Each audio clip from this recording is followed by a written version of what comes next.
महाभारत भाग 6। जो महाभारत में है वह आपको संसार में कहीं न कहीं अवश्य मिल जाएगा। जो इस ग्रंथ में नहीं है वह संसार में आपको कहीं नहीं मिलेगा। आइए देखते हैं इस भाग में राजा शांतनु, भीष्म प्रतिज्ञा और सत्यवती की कथा। महाभारत भाग 1 से 5 की लिंक नीचे डिस्क्रिप्शन बॉक्स में दी है। आपसे अनुरोध है कि आप जरूर पढ़ें या सुने। ये एक साथ जुड़ी कड़ियां हैं।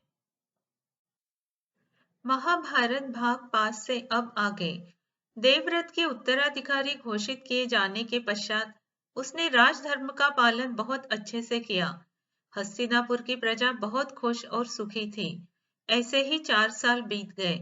एक दिन राजा शांतनु यमुना तट पर घूम रहे थे। तभी एक अद्भुत सुगंध पूरे वातावरण में आने लगा। राजा को समझ नहीं आया कि ये सुगंध कहाँ से आ रहा है।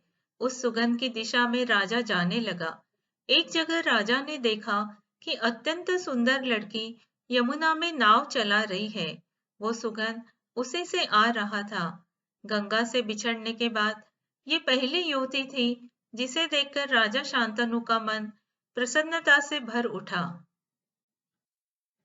राजा ने सोचा कि ये कन्या अगर मेरी रानी हुई तो सुना राजमहल खुशियों से भर उठेगा। राजा शांतनु ने कन्या से उसका परिचय पूछा। उसने कहा, मेरा नाम सत्यवती है। मछुआरे के राजा केवटराज की मैं पुत्री हूँ। राजा अब हमेशा सत्यवती से मिलने जाते थे। एक दिन राजा ने सत्यवती के सामने विवाह का प्रस्ताव रखा। इस पर सत्यवती ने कहा कि आपको मेरे पिता से बात करनी होगी। अगर वो मान जाते हैं तो मुझे कोई आपत्ति नहीं है।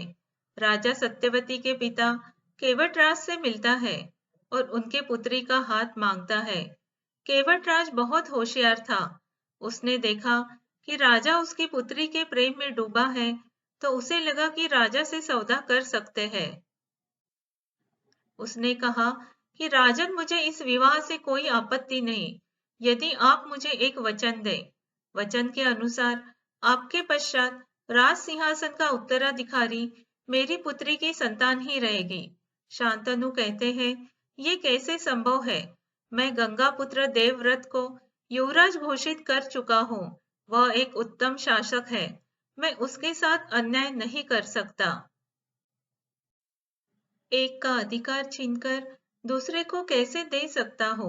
लेकिन केवट ने ये बात स्वीकार नहीं की और अपनी ही बात पर अड़ा रहा। राजा शांतनु केवट को मना करके राजमहल लौट आए। शांतनु फिर से निराशा में डूब गए। उन्हें सत्यवती की बहुत याद आती थी। वह चुपचाप और दुखी रहने लगे। देवव्रत ने अपने पिता को पूछा कि पिताश्री, प्रजा सुखी है। राज्य में धन धान्य की कोई कमी नहीं है। सब बहुत अच्छे से चल रहा है। तो आप परेशान क्यों हैं? राजा ने कहा, देवव्रत, तुम मेरे अकेले पुत्र हो। हमेशा युद्ध के लिए बाहर रहते हो। कल अगर तुम्हें कुछ हो गया तो राज्य का क्या होगा? लेकिन शांतनु सत्यवती के बारे में बता नहीं पाए। देवव्रत को सोचकर राजा के सारथी के पास गया। सारथी ने सत्यवती के बारे में सारी घटनाएं बता दी। अपने पिता की व्याकुलता को समझते हुए देवव्रत 3-4 प्रतिष्ठित लोगों के साथ केवटराज के पास गए। उनसे राजा से सत्यवती के विवाह की प्रार्थना की। केवट ने कहा कि मुझे इस विवाह से कोई समस्या नहीं है। मैं राजा से वचन चाहता हूँ कि मेरी पुत्री की संतान ही राजा बनेगी। देवव्रत ने कहा कि मैं वचन देता हूँ कि मैं कभी राजा नहीं बनूंगा। सत्यवती के बच्चे ही राजा बनेंगे। इस पर केवट को संतोष नहीं हुआ। उसने कहा कि मुझे आपकी बात पर पूरा भरोसा है, पर आपका पुत्र यदि राज्य का दावा करेगा तो मेरी कन्या के पुत्र का क्या होगा? कुछ समय सोचने के पश्चात देवव्रत ने एक भीषण प्रतिज्ञा ली। मैं गंगा पुत्र देवव्रत आज ये वचन देता हूँ कि आजीवन विवाह नहीं करूंगा और आजीवन ब्रह्मचर्य का पालन करूंगा, न ही मेरी कोई संतान होंगी। उसके इस उद्घोष के साथ ही देवों ने स्वर्ग से देवव्रत पर फूलों की बारिश करी। देवव्रत ने अपने पिता के लिए भीषण प्रतिज्ञा ली, इसलिए उनका नाम भीष्म पड़ गया।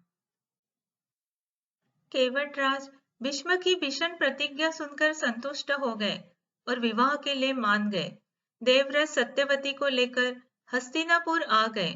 सत्यवती को देखकर राजा शांतनु प्रसन्न हो गए, लेकिन देवव्रत की प्रतिज्ञा के बारे में जानकर बहुत दुखी होकर कहते हैं कि भरत वंश में शकुंतला पुत्र भरत की परंपरा के अनुसार राजा जन्म से नहीं तो कर्म से जुड़ा होता है। सत्यवती के पुत्र ने तो अब तक जन्म ही नहीं लिया, तो उसके कर्म क्या रहेंगे? वो राज करने लायक रहेगा कि नहीं, किसे पता। लेकिन देवव्रत ने प्रतिज्ञा ले ली थी, तो राजा शांतनु कुछ नहीं कर सकते थे।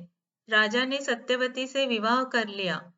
देवव्रत के बलिदान और त्याग को राजा नहीं भूला था।